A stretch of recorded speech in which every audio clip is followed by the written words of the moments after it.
ইসলাম ধর্মের অনুসারীদের কাছে ঈদুল আজহা বিশেষ তাৎপর্য বহন করে থাকে।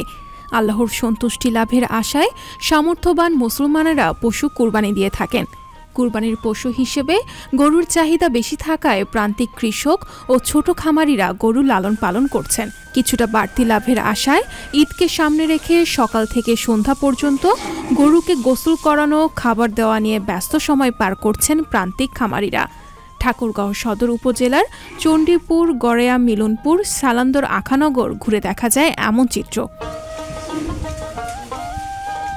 জেলায় কুরবানির জন্য প্রস্তুত রয়েছে 1,30,000 পশু, যা জেলার চাহিদার তুলনায় 50,000 বেশি। এখানে গরু আছে 32টা, কুরবানির জন্য প্রস্তুত করতেছি।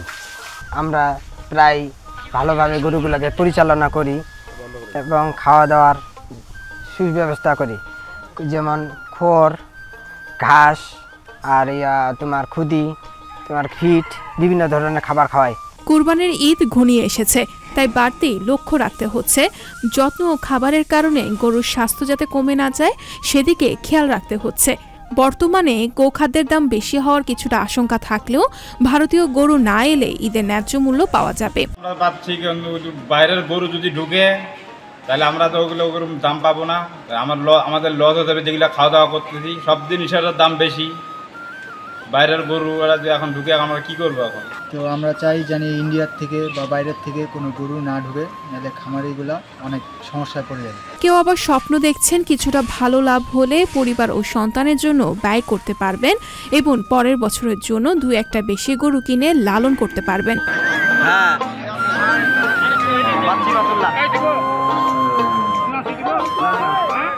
জেলা প্রাণী সম্পদ বিভাগের দেওয়া তথ্য মতে আসন্ন কোরবানির ঈদের জন্য জেলায় 1,30,000 পশু বাণিজ্যিক ও পারিবারিকভাবে পালন করেছেন খামারি ও গৃহস্থরা। এর মধ্যে 73,000 গরু ও 57,000 ছাগল পালন করা হয়েছে, যা চলতি বছরে কোরবানির লক্ষ্যমাত্রা ছড়িয়ে দেশের বিভিন্ন জেলায় পাঠানো সম্ভব। আসন্ন পবিত্র ঈদুল আজহা উপলক্ষে আমরা যে 5টি উপজেলা থেকে যে তথ্য পেয়েছি সে মোতাবেক আমাদের এই জেলায় আমাদের যে চাহিদার অতিরিক্ত আমাদের গবাদি পশু মজুদ রয়েছে। আমাদের এই জেলার জন্য আমরা গত কুরবানি ঈদগুলোর উপর ভিত্তি করে দেখেছি যে আমাদের এই জেলায় প্রায় 80 থেকে 90,000 গবাদি পশুর দরকার হয় কুরবানির জন্য। আর আমাদের সেখানে গবাদি পশু রয়েছে 1,30,000-এর মতো। সেখানে ছাগল আছে প্রায় 73,000-এর মতো, 57,000 মতো আছে এই গরু। যেহেতু আমাদের চাহিদার অতিরিক্ত পশু রয়েছে, সীমান্তবর্তী জেলা দিয়ে কোনোভাবেই যেন পশু আমাদের এই জেলায় ঢুকতে না পারে সে বিষয়ে সতর্ক দৃষ্টি রাখার জন্য আমি অনুরোধ জানিয়েছি। আর আমাদের এই কুরবানিকে উপলক্ষে এখানে প্রায় 20টির মতো হাট বসে। সংবাদ, ফিচার ও অনুষ্ঠানের জন্য ভিজিট করুন সংবাদ প্রকাশের ওয়েবসাইট এবং যুক্ত থাকুন ফেসবুক পেজ ও ইউটিউব চ্যানেলের সঙ্গে।